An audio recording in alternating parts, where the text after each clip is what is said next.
Right, responsible prime minister அந்த இதை பேசுகிறாருன்றாரு பேராசிரியர். உங்கள்கிட்ட வர மூத்த பத்திரிகையாளர் ஆர்கே இணைஞ்சிருக்காரு.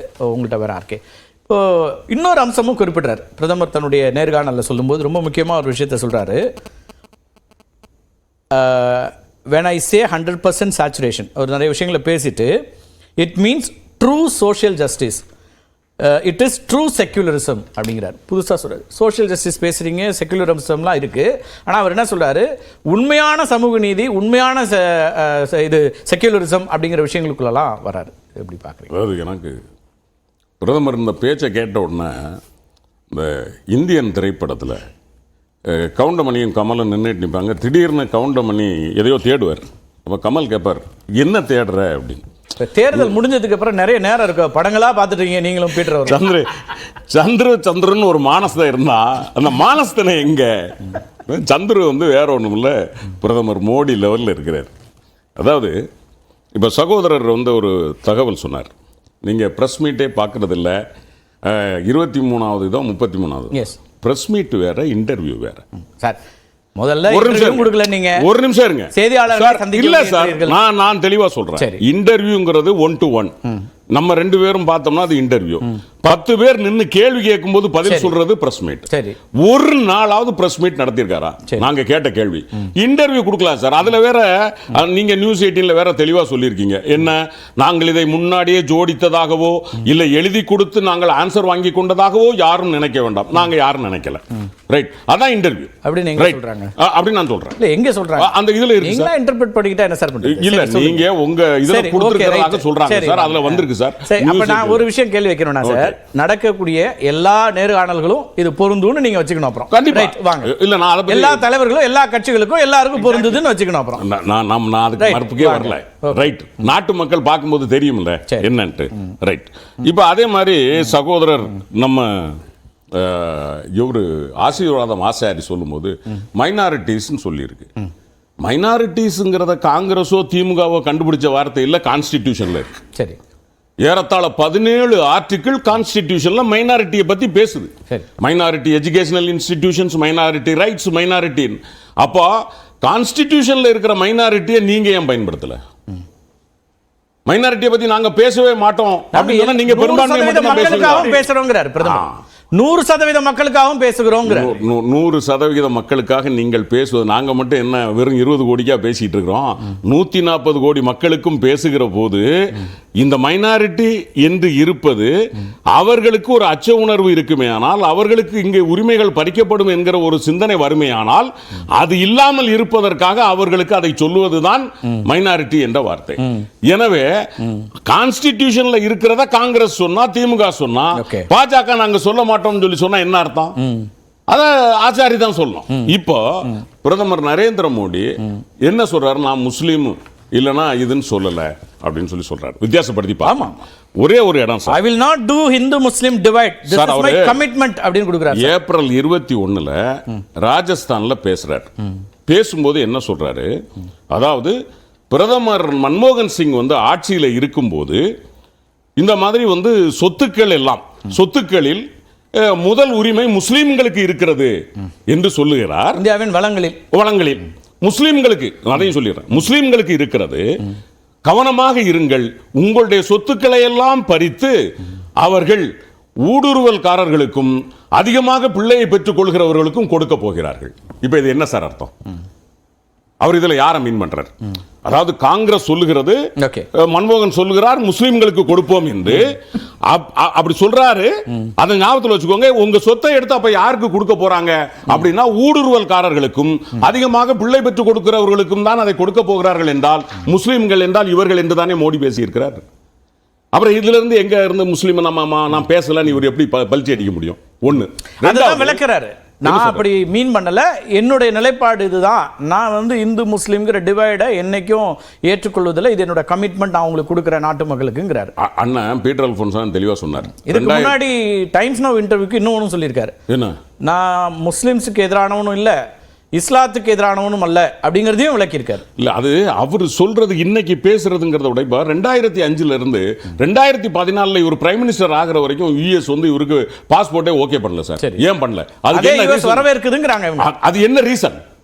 இல்ல அவங்க என்ன ரீசன் சார்? ஒண்ணு என்னன்னா, நீங்க அவங்க தடுக்கிறது இந்தியாவுல இருந்து யாருக்கு என்னோட இமேஜ் வந்து குலைச்சாங்கன்றதும் சொல்றாரு. யார் சொல்றா? அது எப்படி சார்? ஒரு யுஎஸ் வந்து நீங்க ஒரு சீஃப் மினிஸ்டர் ஆஃப் குஜராத், அப்ப நீங்க யூ ஆர் நாட் ஒரு ப்ரோக்ளைம்ட் ஒரு லீடர் கிடையாது. நீங்க அப்போ நீங்க குஜராத் இல்ல, நான் சொல்றேன் பிரைம் மினிஸ்டர் சொல்ல, நான் 2002ல சொல்றேன். சீஃப் மினிஸ்டர் இருந்தாலும் லீடர் தானே. சீஃப் மினிஸ்டர் எப்படி நீங்க லீடர்? இல்ல நான் சொல்றது இந்தியாவுக்குங்கிற முறையில சொல்றேன். குஜராத்தினுடைய சீஃப் மினிஸ்டர் நீங்க, நான் ஒத்துக்கிறேன், எனக்கு அதுல ஒண்ணும் மாற்றுக்கிறது இல்லை.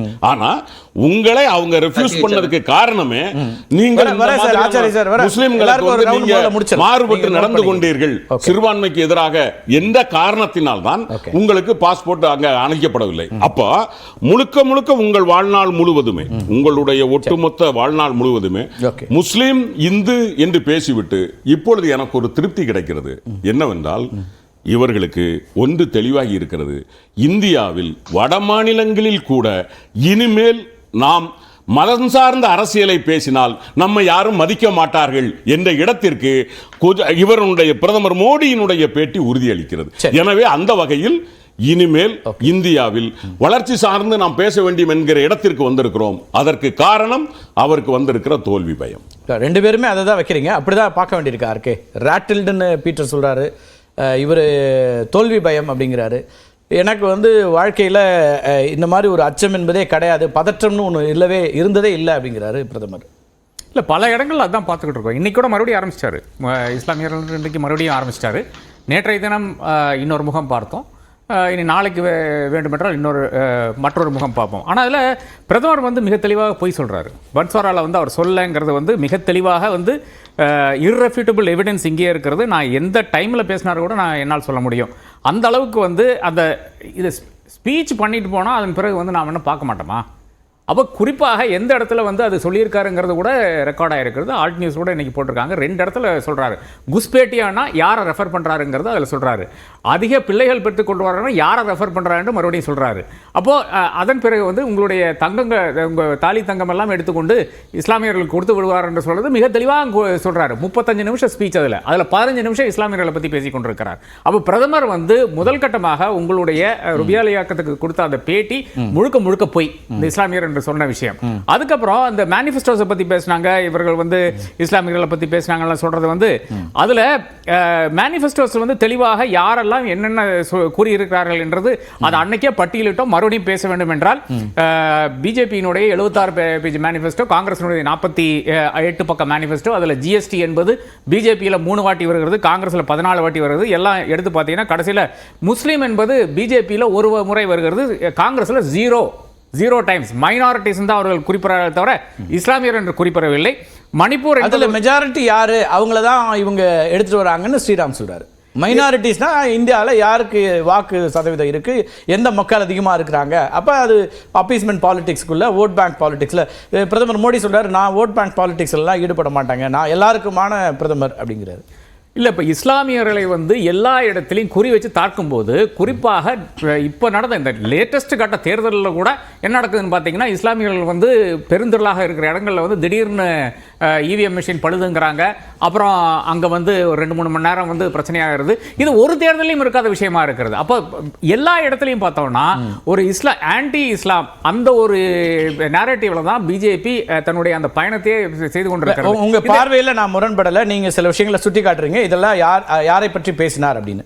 அவர் பேட்டையில் இருக்கிற ஒரு விஷயத்தை சொல்கிறேன், அதை வந்து அவர் தன்னுடைய விளக்கமாக தான் சொல்ல வேண்டிய விஷயமா நினைக்கிறாரா அல்லது இந்த தேர்தலுக்கானதா அப்படின்னு சொல்லுங்கள். ஏன்னா ஐ எம் ஷாக்ட் அப்படிங்கிறார். I am shocked. இதை பற்றி கேள்வி வரும்போது நான் வந்து ஹேவிங் மோர் சில்ட்ரன் அப்படின்னு சொன்னது இஸ்லாமியர்களைன்னு இவங்க பேசினதை கேட்ட உடனே ஐ எம் ஷாக்டுங்கிறாரு. Why do people assume I am talking about Muslims when I talk about people having too many children?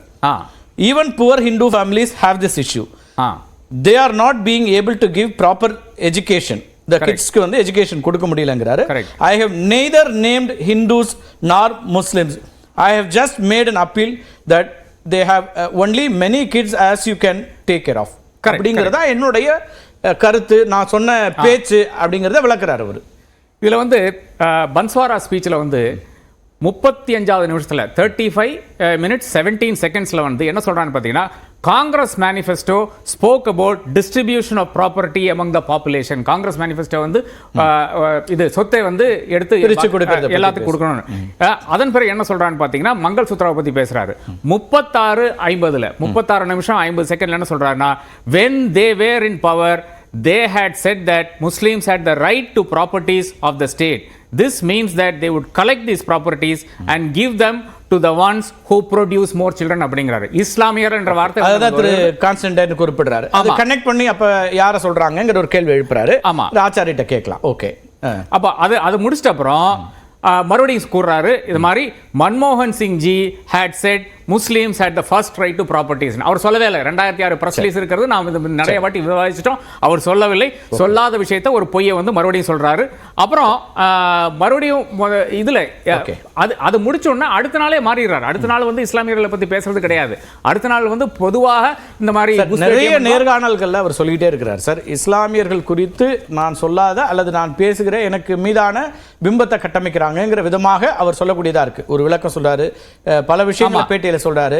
அப்ப அதுல ஒரு தான் என்ன சொன்னோங்கிறத மக்களுக்கு சொல்லணும்னு அவர் முயற்சி பண்றாரு. நீங்க அதை பார்க்கவே இல்லையா? இதுதான் நான் வந்து ட்ரூ சென்ஸ்ல சொன்னேன்னு அவர் சொல்ற வராரு அப்படிங்கறத நீங்க பார்க்கலையா? அல்லது அது தேர்தல் பரப்புரைக்காக அவர் மேற்கொள்ளக்கூடிய விஷயங்கள் வியூகங்கள் அப்படின்னு பார்க்கறீங்களா? இது நிச்சயமாக ஒரு வியூகமாகத்தான் பார்க்க வேண்டியது இருக்கு. ஏனென்றால் ஒரு நாள் இப்படி பேசுறாரு, அடுத்த நாள் எனக்கு ஒரு விஷயம் ஒரு ஜேர்னலிஸ்டா கூட சொல்லுங்க, ஓட் பேங்க் பாலிடிக்ஸ்க்காக அவர் பேசுறாரு அப்படின்னா கூட அவருக்கான வாக்கு வங்கி என்பது இதுவரைக்கும் நம்ம பார்த்திருக்கிறது, நீங்க எல்லாம் சொல்லக்கூடியது, விமர்சகர்கள் சொல்லக்கூடியது பெரும்பான்மை வாக்கு வங்கி.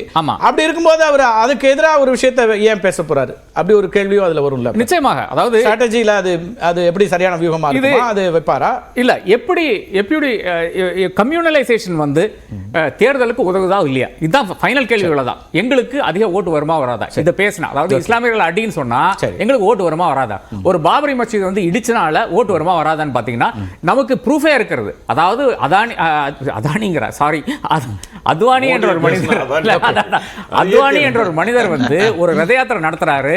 1984 2 சீட் இருக்கின்ற பாஜக வந்து 89 சீட்டாக மாறுது. அதுல வந்து ஏறத்தாழ ஒரு 3000 பேர் வந்து கொல்லப்படுகிறார்கள் மத கலவரங்களால. யார் வந்து பெனிஃபிட் ஆறான்னு பாத்தீங்கன்னா அது எல்லா காலத்திலையும் பாஜகவா தான் இருந்தது. அப்ப அந்த பாஜக எதற்காக இது செய்யறதுன்னு பாத்தீங்கன்னா மிக தெளிவா இருக்கிறது. அதாவது ஏறத்தாழ ஒரு 20% இருந்து 30% பாப்புலேஷன், முஸ்லீம் பாப்புலேஷன் இருக்கின்ற ஒரு இடத்தில் மட்டும்தான் உங்களால வந்து கம்யூனலைஸ் பண்ண முடியும். அது கீழே பாப்புலேஷன் இருந்ததுன்னா இந்து மக்களுக்கு அந்த த்ரெட் வந்து விசிபிளா இருக்காது. எங்கெங்கு வந்து அந்த இஸ்லாமியர்களுடைய அந்த ஸ்ட்ரக்சர்ஸ் இருக்கிறதோ அவர்கள் வந்து மிக தெளிவாக தெளிவாக இவர்கள் தான் இஸ்லாமியர்கள் நம்ம கண்டுபிடிக்க முடியறதோ அந்த இடத்துல மட்டும்தான் கம்யூனலைஸ் பண்ண முடியும். அந்த கம்யூனலைசேஷன் தான் மறுபடியும் அட்டெண்ட் பண்ணி கொண்டிருக்கிறாரு. அதான் நடக்க மாட்டேங்குது.